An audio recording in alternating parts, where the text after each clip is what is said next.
welcome. Great to have you with us. Another day, another bombshell involving the President of the United States. And this week it got serious. Did it ever? If your head is spinning, you are not alone. The week started with the revelation that President Trump had shared highly sensitive intel at his meeting with Russia's foreign minister and ambassador in the Oval Office. By Friday, we learned the president had called James Comey, who he fired, a nut job and crazy. And then former FBI Director Robert Mueller was appointed special counsel to lead an investigation into whether the Russians meddled with the presidential election and whether the Trump campaign colluded. Congressman Carlos Curbelo, who's made a few headlines of his own this week, he was among the first to raise impeachment as a possible outcome to the investigations. He represents the 26th Congressional District, Southwest Miami-Dade, and the Keys. He is a Republican in a district that is increasingly leaning Democrat. So great to have you with us in the studio today. Thanks for having me. My pleasure. Great to have you here. All right, you were the first member of Congress to raise the verboten word impeachment, and you didn't say it had been committed, but you said it had possibly been committed. Yeah, the D.C. media made a big deal out of this when I was just answering a question. It was a hypothetical question, but the question was if the president did in any way try to interfere, impede a federal investigation, would that rise to the level of impeachment? Well, any federal official, whether it's a member of Congress, a president, a bureaucrat, who tries to get in the way of any kind of federal investigation, especially an FBI investigation, that's very serious. That's usually regarded obstruction of justice. And in the past, the House of Representatives, who is the jury, so to speak, has regarded obstruction of justice an impeachable offense. Now, do I believe that a crime was committed, that justice was obstructed?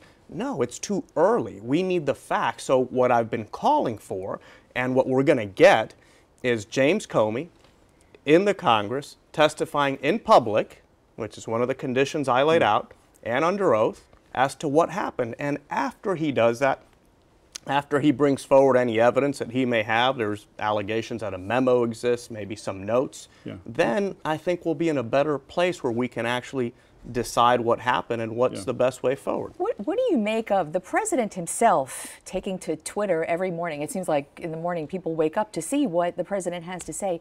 He himself has admitted doing and saying certain things that might fit into your definition of obstruction of justice. For instance, and the New York Times reported this, the president told the New York Times that he said to Comey, I hope you can let this investigation go. He himself of General Flynn. Of General Flynn and General Flynn's involvement in Russia, and also what he admitted was saying that he himself has come out and said certain things, admissions. I mean, what do you make of the president's own admissions when it comes to that? My advice to him would be what we see at the movie theater when we sit down right at the beginning. Silence is golden. So that would be my first advice to him. Stop me before I tweet again? He certainly doesn't contribute to the situation by making these statements, these tweets. What I will say again, there are a lot of people out there rushing to condemn the president. There are others rushing to exonerate him, others in the administration. That is all premature. We need the facts to come out. We now have a new independent counsel who is trusted and respected by members of both parties, Bob Mueller. He is going to conduct a thorough investigation. It is going to take some attention and importance away from the congressional investigations, but those will continue anyway, and Director Comey will be in Congress sometime in June. So let's just take a deep breath. Let's wait for all of this to be flushed out, and there will be time to reach conclusions. Congressman, we have learned this week that Mr. Comey, as an experienced prosecutor and working in the FBI, keeps a detailed notebook of any serious conversation he has. In the FBI, they call it the 302 form, where you write down what you said, what the other person said. And what it's going to come down to when he appears before the Senate Intelligence Committee is a test of credibility. Who do you believe, the former FBI director or the President of the United States? And my gut feeling is that most people in this country are more inclined to believe James Comey. What about you? It's possible. We'll have to see what his notes say. I'm not going to prejudge whatever it is he wrote down. I'm not going to prejudge his memorandum. I assume it exists. I have seen no evidence of a memorandum yet. Yeah. Do you think certainly, he's a nutcase? Do you think he's a nutcase? No. And by the way, Republicans and Democrats in Congress have great respect for James Comey. Republicans and Democrats have also criticized him. I think the 2016 election put him in a very prominent role. We've never seen that before from an FBI director. So I do understand how some could question his judgment in the way he handled the Clinton email controversy, but his integrity has never been questioned by any respected, serious, thoughtful member of Congress. So whatever he brings forward is going to be weighed heavily. Now, it's not going to be the only evidence that's going to be considered, and Mr. Mueller is going to conduct a very expansive investigation, and once that's concluded, we'll have a better idea of what happened, what didn't happen. Can we go back to something you said before? You had mentioned that you think the special counsel investigation might cloud or meddle, I don't remember the exact word you use, the bipartisan investigation in Congress. I know, according to statements you've made before and after Robert Mueller was appointed, you were not inclined to favor a special prosecutor, special counsel, until he was appointed on Wednesday, and you've spoken very favorably of him. Right. What do you mean by the two investigations might not be in tandem, one might cloud the other? What does that mean?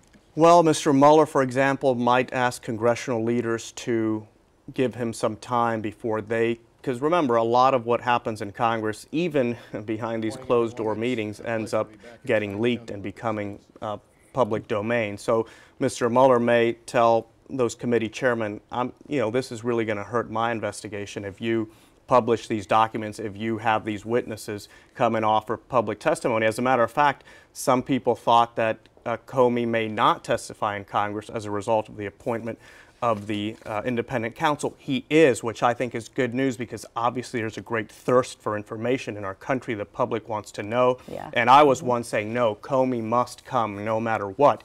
But I did have some concerns about the independent counsel, because we think back at Ken Starr and what a disaster that was. Now, Bob Mueller's not Ken Starr. He's someone who has a long track record. Can I and a interrupt lot to of simply respect. say anybody who isn't aware of the history, Starr was appointed to look into Bill Clinton and Hillary Clinton and made it into a cause célèbre and exceeded really. Yeah, it became a circus. So I had always said, let's have a select committee in the Congress, Republicans and Democrats, a committee with its own resources. By the way, I'm still calling for that. I think that is still necessary, because we want to get to the bottom of it. And I'll repeat, if my hope is that no one in the government is responsible for any wrongdoing. I really hope that, because if the opposite is true, we are opening up a new dark chapter of American history. So my hope is that no one is responsible for any wrongdoing, that everyone could be exonerated. But that may not be the case. We need the truth to be laid out. It can be scary, it can be painful, but Americans must know the truth, and members of Congress and everyone else who has any authority or say in this process will have to rise to the occasion and do the right thing. Congressman Curbelo, as Glenna said at the outset, we all get up every morning sort of fearfully looking at Twitter and to see what the president has said, and then for the last 10 days it has been one massive revelation about the president, what he has said, what he has done, what he has tweeted. And this country, I think, is kind of reeling from the chaos in the White House. People are talking about Mr. Trump all the time, and not in a favorable way. This really isn't good for the small d democratic process. No, it's not. Our institutions are being stressed and challenged to a degree that has never happened in my lifetime. I know in the 70s we had some big events as well. That was before my time.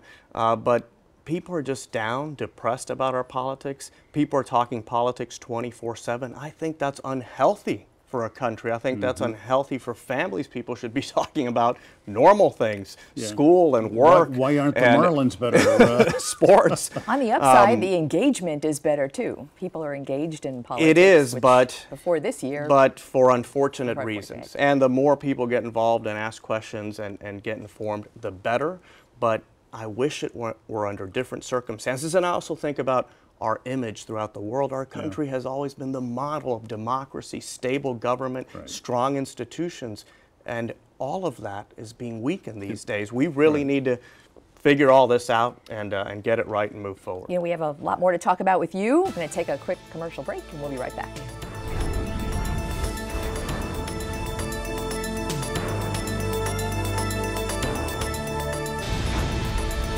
Welcome back. Live in our studio this morning, Congressman Carlos Curbelo. Congressman, you voted for the American Health Care Act. It passed by 2 votes in the House of Representatives. Now was sent over to the Senate, where they're going to completely redo it. But we have never seen, you have never seen, the scoring by the Congressional Budget Office, which analytically and in a nonpartisan fashion says, here's how much it will really cost, the effect it's going to have. A lot of people would say it wasn't wise to even vote on this before the CBO score came out. Michael, the easy thing for me to have done, the politically expedient thing to do, and I think that's pretty obvious when you look at some of the polls out there, would have been to just vote no and say, this is not good enough, I'm out. However, I promised, and many elections have been won calling for better health care. Obviously, the ACA was unpopular for a very long time, and many of us... I'm sorry, I beg your pardon, but roughly what, 70,000 constituents in your congressional district are enrolled, whatever the shortcomings of Obamacare. That's right. They don't want to lose their insurance. That's right. And what I want is a better solution for all those people and for many others who are still uninsured today. So I promised that I would go to Congress and work for better health care. So what we did in the House was advance this conversation. We did get a CBO score. That CBO score raised some concerns. I expressed concerns publicly about it. Before the vote, you got that? Yeah, we had an initial CBO score. There were some changes made to the legislation. They were minor changes for the most part that really we don't think are going to significantly alter the CBO score. And that's why we decided to proceed. Now, I remind people, voting a product out of the House is not the end of the legislative process. It is one step. And before I voted, I got many assurances from Senate offices, from Senate leadership, even from some House leaders that this legislation was going to change drastically in the Senate, and you're going to see that, and it's going to happen. And just last week, I met with Senator Cassidy of Louisiana, who's a doctor and who's intimately involved in reworking this legislation, and I'm already having the opportunity to have input in the Senate, and this is going to be a much better product. But I'll tell you what, more importantly, we owe it to the American people, after campaigning over and over again on a better health care solution, to try. And this is part of the effort. No guarantees yet. We have to see what the final product looks like. But I'm confident that we can actually deliver something better. This year? In this year? Hopefully, yes. Consumer-driven health care. Think about it. This bill has flaws, but I think it also has some very attractive elements. These tax credits. We're flipping the equation. The ACA says we're going to fine people unless they buy health care. We say we're going to advance resources to people on the individual market. This does not affect anyone who has Medicare, anyone who has Medicaid, anyone who has employer-based coverage like we do. Those on the individual market, we're going to give them the resources. Instead of punishing them and threatening them, we're going to give them the resources so that they can go out into the open market and purchase the health insurance policy that's best for them and for their families. Tax credits aside, which may be a fine idea, that the fine you're talking about is a government, in the ACA, in Obamacare, the government fines people who refuse to be part of the market. But in the American Health Care Act, that fine is no longer a government fine, but it's given to the insurance companies. The insurance companies now have an ability to levy a fine against people who don't keep their coverage. So what's the difference? Well, there's a big difference. there's no fine on the front end. We're not going to fine you just for being alive, which is what the ACA does. Anyone who doesn't purchase insurance gets fined. Today, there's 6 million people in our country paying fines who don't have health insurance. There are another 19 million who are arbitrarily exempt from the fine by the ACA. They don't have insurance either. What we want to do is encourage some of these young people. This was the big failure of the ACA, was they bet that young people were just going to respond and purchase insurance. They haven't. What we want to do is get these young people into the market by saying, here's the money. If you don't use it, you're going to lose it. Yeah. These young people come in. Long term, we believe that'll actually bring premiums down. And by the way, we also have to note that the status quo under the ACA isn't exactly wonderful. There's counties like Monroe who are left with one single insurance provider. Access is a huge issue. Other counties throughout the country have none today. So something has to change. There are deep problems with the ACA, but a lot of your constituents asked you for a town hall meeting to get together to go through this in a public setting, but you didn't do it. Why not? I have had many constituents in my office, and we've had small group meetings, one-on-one meetings to discuss this issue. Anytime anyone calls and says, I want to have a meeting, I say, come on in. Come on into the office. You'll meet with me for as long as you'd like. I met with the Women's March movement in my Key West office. But here's what is always suspicious. Some people call expressing concerns, and I say, come on in. And they say, no, I won't meet with you in your office. You must come to a public meeting. That reveals to me different motivations and intentions. And what I have always said is I will give any citizen the time they want, any constituent, as long as they want. We'll work through all their issues, but I'm not going to be part of some scripted, planned chaos event. And a lot of these people are literally reading from a manual. They say, if you're invited into a congressman's office, say no, demand a public meeting. Well, that's not really genuine, spontaneous citizen involvement. Do you know what I've been wanting to ask you on the record for so long is when you cast that vote, we spoke back and forth, your office, probably 4 to 5 times that day, and your vote to support the health care bill was made on the fly, according to your office. Like right there as you were voting, there was no way to know prior to, and you had 2 versions of an explanation ready to go. What tipped the hand? If it was that close, what tipped the hand? It was a tough decision, and I'm very honest and transparent about admitting that, because our bill out of the House had some very serious flaws. At the end of the day, I had gotten a lot of assurances from the Senate. I was talking to Senator Rubio's office, Senator Thune's office, up until a few hours before the vote.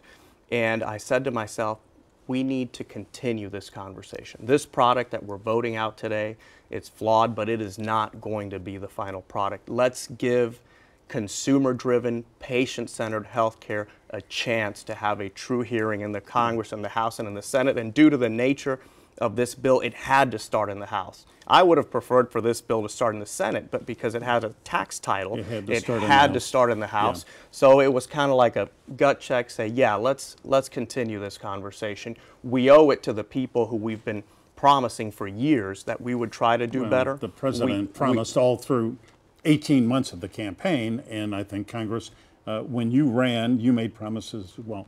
Well, unfortunately, we're out of time. We have a lot of questions we wanted to ask you. No tax reform. Tax reform is the most important thing that Congress can do for the American people. The Democrats have got a target on your back because you are a Republican in a majority Democratic district. But plurality. We'll do that again. Which will make this a good place for you to come again another and again, day. right? Anytime. Curbelo, thanks you all very much. This week,